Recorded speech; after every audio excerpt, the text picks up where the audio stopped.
Yo, what is going on, guys? Mase here, back with another video. Today, I'm going to be showing you guys how to make the best transitions for your Fortnite montages inside of After Effects. Don't forget to drop a like and subscribe, as it is completely free. If you'd like to support me further, use code Mase with 2 E's in the Fortnite item shop. Now let's get straight into the video. Late night, I've been on my grind, running all my time, about to lose my mind. I say, hey, I could change your life. Give it one more night, give it one more try. Alright, so I am in After Effects right now with a couple clips synced and with impact and stuff and velocity. But what I'm going to do is basically for the transitions, first of all, you're going to go up here to composition settings, go to advanced, and then copy these settings. So shutter angle 240 degrees, shutter phase -90, adaptive sample limit 256, and 24 for samples per frame. Then press OK. And now we're going to do, you're going to go to where you want the transition to be. Click on the clip, press Ctrl-Alt-Y, it'll make an adjustment layer. And now you're going to go in here, and you're going to add 2 effects to your clip. So the first one, I gotta let it load. So the first effect is going to be called motion tile. So it's in this stylized one. So add motion tile to this adjustment layer. Change output width to 333 and same for the height. And check this mirror edges box. And now you can also add a transform to your clip all the way down here. And when you add the transform, keyframe the scale and position. And then press U on your keyboard. And what we're gonna do is put the 2 keyframes so it's on where you want the clip to, where you want the transition to be. Go 1 frame back and then keyframe it again, and you're gonna go 1, 2, 3, 4, 5, 6, 7, 8 to the left, 8 frames to the left. Keyframe the 2, and then go back on the where the clip is split, and go 1, 2, 3, 4, 5, 6, 7, 8 to the right, and keyframe those 2. So now you should have something that look like this, and you can just trim it down on both sides, just like that. So now what you're going to do is go to the second set of keyframes, and you're going to do whatever you want, like what you want the transition to be. So I want it to be a zoom out. So what I'm going to do is I'm going to put the scale to 65, and then I also kind of want it to go towards the top right a little bit. So I'm going to just move the positioning to the left a little bit and then up just a tiny bit. And then what I'm going to do is just do the opposite of this on this keyframe. So I'm going to do for the scale 135 and then put at the bottom right, or bottom right instead of the bottom top left. So something like that. So it'll go like that, but it's like obviously like super linear and there's no motion blur at all. So for the motion blur, what we're going to do is take this box that has the motion blur, and you can see it'll blur. And now we're going to do highlight these keyframes, and you're going to press F9 to easy ease them.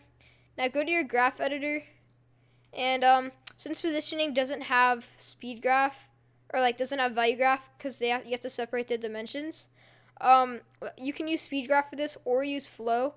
I will leave these 2 flow presets in the description for you if you want to use them. Basically to import them, just do import library and then find the flow presets. But you'll also need the flow plugin, so I'll leave a tutorial for that. And what I'm going to do is I'm going to select these first 4 keyframes, do the transition 1, press apply, and then I'm going to select these last 4 and do transition 2, press apply. And now you can see it's really smooth. I'm going to mute that. So as you can see, it's a really smooth transition. If you want, you can zoom this in a lot more, and the graph will stay the same. I'm going to put it to like 150. So that's pretty good. And what I'm going to do now is I'm going to add a marker on where the clip split. So press your marker button, and I'm going to rename this to transition just because I like to reuse them. And now what you're going to do, you're also going to add the preset in the description for the shake. So it's going to be called shake on transitions. Shake on transitions. It's going to be this one. And when you add that, just press U to bring up the keyframes. Make sure it's at the start of the adjustment layer, and then just go to the end of the last keyframes, and you can just drag it out. So now it'll have a little shake with it as well. As you can see, there's shake down there. If you want, you can extend this out to like 30 frames, but I'm just going to leave it. So yeah, that's it for the first transition. And now what I'm going to do is I'm going to press Ctrl-D to duplicate the transition layer. And I'm going to fix it, so I'm going to put it right here. So now it's lined up like that. That's why I put the marker. And now we're going to do press reset on this keyframe. and this keyframe for the transform. And now to keep it like flowy, I don't like to do the same zoom out every time. So now instead of a zoom out, I'm going to do zoom in. So for the scale, I'm going to put it to 145, and I'll put it to about, I'll do a zoom in to the left like that. So it'll zoom in like that. So now we're going to do the opposite of that. So put the scale to 65 and move the position to the right. So it's like that. And now it zooms in here, and then it goes like that. As you can see, it's super smooth, and the graph stays the same. Since it, like, if you go in speed graph, it stays the same. So that's what the speed graph looks like if you want to use speed graph and you don't have flow. But I definitely recommend getting flow. So yeah, that's it for the second transition. So once you have finished all the transitions, it should look something like this.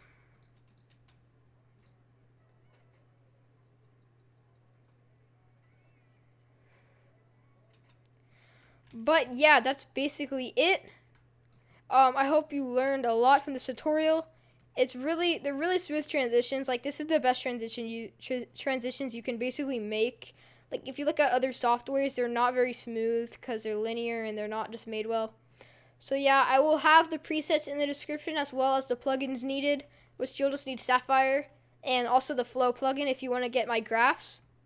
And yeah, I hope you guys enjoyed. Make sure to like and subscribe. I'll see you guys in the next one, and peace. Late night, I've been on my grind, running all my time, about to lose my mind. I say, hey, I could change your life.